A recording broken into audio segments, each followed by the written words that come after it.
नमस्कार दोस्तों, आपका मेरे चैनल में फिर से स्वागत है।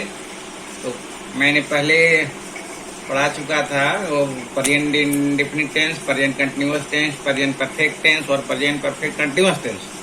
चारों टेंस पढ़ा चुका हूँ। तो आज क्या करते हैं, चारों में से मिलाकर सेंटेंस बनाते हैं और चारों मिलाकर बनाते हैं, मिसलेनियस बनाते हैं, तो ताकि आपको अच्छी तरह समझ में आ जाए किसमें क्या डिफरेंस है। तो आप लोग भी समझते चलिएगा कैसे कैसे बनेगा। इसे यहाँ मिसलेनियस का स्पेलिंग लिखा है। बहुत लोग मिसलेनियस का स्पेलिंग नहीं जानते हैं, थोड़ा डिफिकल्ट होता है और ये प्रतियोगिता परीक्षाओं में पूछा भी जाता है मिस स्पेल्ड में।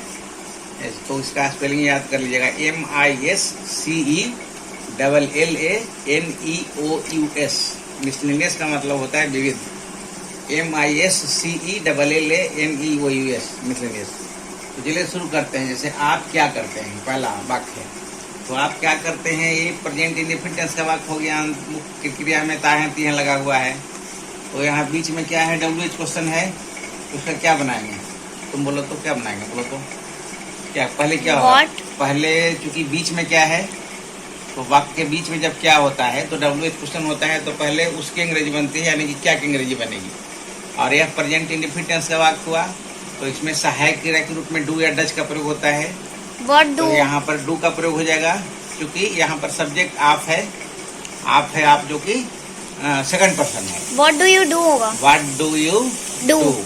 आप क्या करते हैं, What do you do। ये प्रेजेंट इंडेफिनिट टेंस का वाक्य हुआ। आप इसी को प्रेजेंट कंटिन्यूअस में कर रहे हैं, आप क्या कर रहे हैं, आप क्या कर रहे हैं। तो यहाँ भी पहले क्या क्या बन जाएगा, व्हाट। अभी प्रेजेंट कंटिन्यूअस टेंस में सहायक क्रिया के रूप में EJMR का प्रयोग होता है। तो यहाँ पर EJMR के जगह पर आप के जगह पर क्या आप है यहाँ पर, तो UK के जगह पर के लिए क्या आया, आर आएगा। तो क्या होगा, बोलो। What are you doing। What are you doing। अब प्रश्न सूचक वाक्य है, इसलिए सब में क्वेश्चन मार्क लगेगा, चाहे हिंदी का वाक्य हो, इंग्लिश का वाक्य हो। अब देखिए आपने क्या किया है, आपने क्या किया है, या है अंत में लगा है। तो ये बता चुका हूँ कि ये जिस हिंदी वाक्य के अंत में मुख्य क्रिया में या है, ही है, चुका है, चुके लगा हो, परफेक्ट टेंस का वाक्य होता है। तो यहाँ पे क्या बीच में है, आपने क्या किया है, ये प्रेजेंट परफेक्ट टेंस का वाक्य हो गया। तो व्हाट हैव यू, YOU, और डू मतलब करना, तो डू का तीसरा फॉर्म होगा done, DONE। What have you done, आपने क्या किया है। अब देखिए आप क्या करते रहे हैं, करते रहे हैं यहाँ पर हो गया। तो ये प्रेजेंट परफेक्ट कंटिन्यूअस टेंस का वाक्य हो गया। तो यहाँ भी लगाएंगे, पहले व्हाट लगाएंगे और व्हाट लगाने के बाद क्या लगाएंगे, करते रहेंगे। तो सहायक क्रिया के रूप में यहाँ भी हैव है जाएगा। तो सब्जेक्ट चूंकि यू है, तो यू के अनुसार हैव लगेगा। तो व्हाट हैव हो जाएगा, उसके बाद यू हो जाएगा, और उसके बाद बीन का प्रयोग होता है। प्रेजेंट परफेक्ट कंटिन्यूअस टेंस में बीन का प्रयोग होता है हैव के बाद। तो व्हाट हैव यू बीन, और उसके बाद वर्ब का चौथा रूप का प्रयोग होता है, यानी कि डू का चौथा रूप हो जाएगा डूइंग। जब वर्ब में ING लगाते हैं तो वर्ब का चौथा रूप कहलाता है। जैसे डू वर्ब हुआ तो डू में ING लग गया तो डूइंग हो गया। फिर से आइए, चलिए चारों टेंस बन गया। अब फिर यहाँ वह परीक्षा की तैयारी कैसे करता है। अब यहाँ कैसे है, करता है। तो प्रेजेंट इंडेफिनिट टेंस का वाक्य है। चलो इसका प्रयास करो तो तुम बनाने का, क्या हो सकता है। पहले कैसे का बनेगा, WH क्वेश्चन है हाउ। अब इसमें ढूंढेंगे कि इसमें से प्रेजेंट इंडेफिनिट टेंस का वाक्य है, तो इसमें सहायक क्रिया के रूप में क्या आएगी, डज आएगी। डज आएगी, क्यों डज आएगी, क्योंकि यहाँ पे ये थर्ड पर्सन का सिंगुलर नंबर है ना। इसका सब्जेक्ट, गुड, इसका सब्जेक्ट वह जो हुआ वो थर्ड पर्सन का सिंगुलर नंबर हुआ, इसलिए यहाँ पर डज का प्रयोग हो गया। How does he. और परीक्षा की तैयारी करने का क्या बोलते हैं, हाउ डज ही प्रिपेयर होगा। Prepare, PREPARE।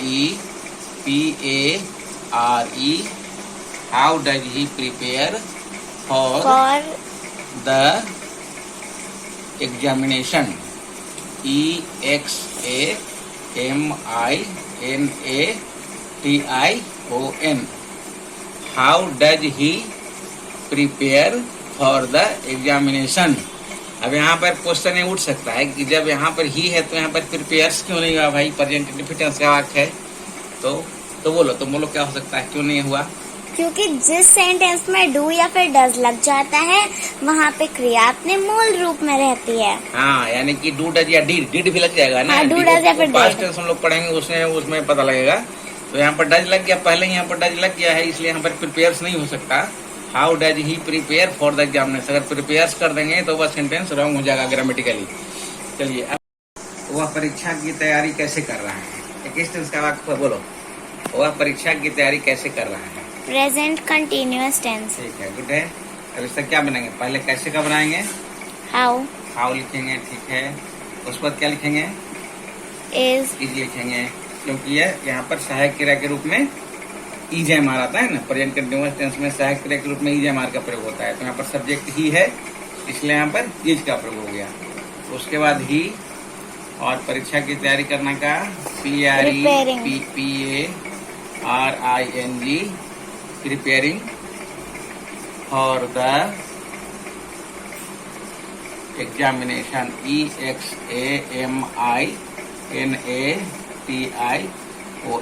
Question mark.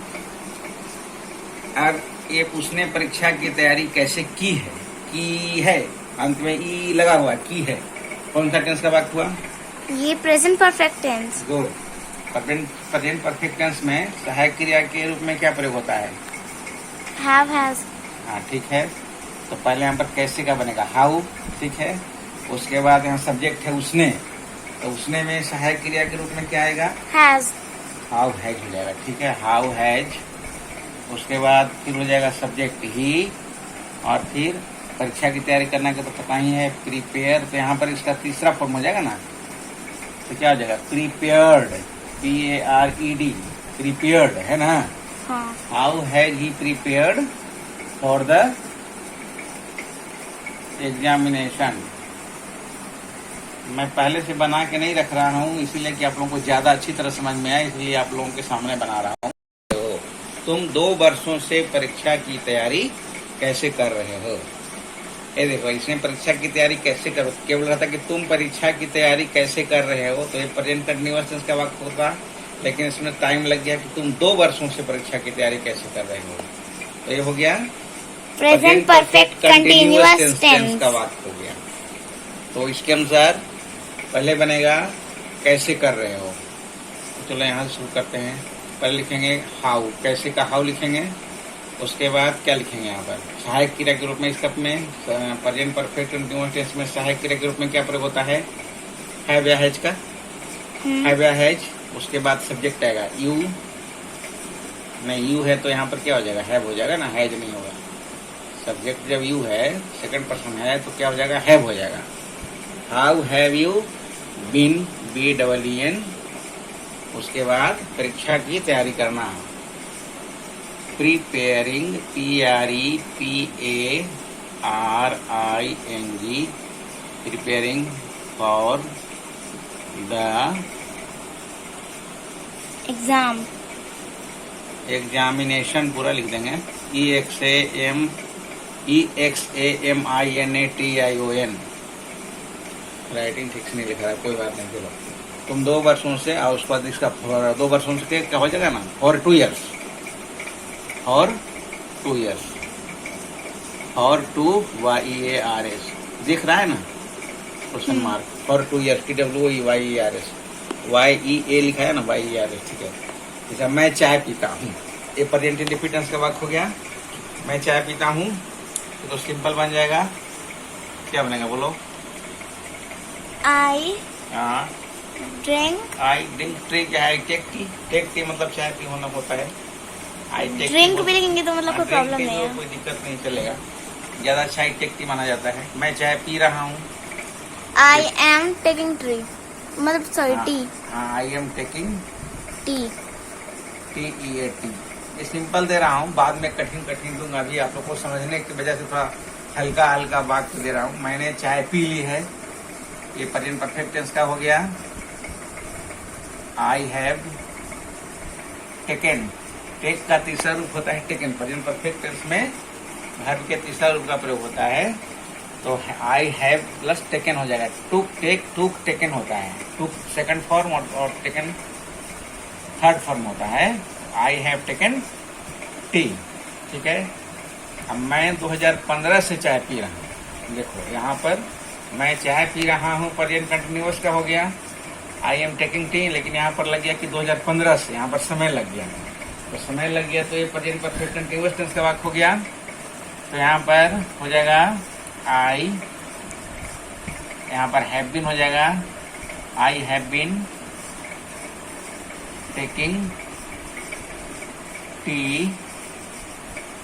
अब 2015 से निश्चित समय है, तो निश्चित समय के साथ सिंस का प्रयोग होता है। मैं पहले वीडियो में बता चुका हूँ, आप लोग देखिएगा पूरा वीडियो खोल के, जितना भी उसमें वीडियो है पूरा पढ़िएगा, समझिएगा, तो खूब अच्छी तरह समझ में आ जाएगा। अगर आपके पास देखने का समय नहीं है तो खोल कर केवल सुन भी लीजिएगा, काम भी करते रहिए घर में और सुनते भी रहिए केवल, तो भी आपको समझ में आ जाएगा। क्योंकि मैं बोलता भी रहता हूँ, I have been taking tea since 2015, full stop. सही है, तो तुम मिला लो। हाँ, आप देखते, अब चलिए यहाँ देखते हैं। अब जैसे देखिए, क्या आपकी गाय दूध देती है, यहाँ पर देना में देती है, तो ये प्रेजेंट इंडेफिनिट टेंस का वाक्य हुआ, सिंपल प्रेजेंट टेंस का वाक्य हुआ। अब यहाँ पर बोलो, इसमें क्या अंग्रेजी क्या होगी? डज। क्यों? क्योंकि यहाँ पे आपकी गाय है ना, तो वो थर्ड पर्सन का सिंगुलर नंबर है।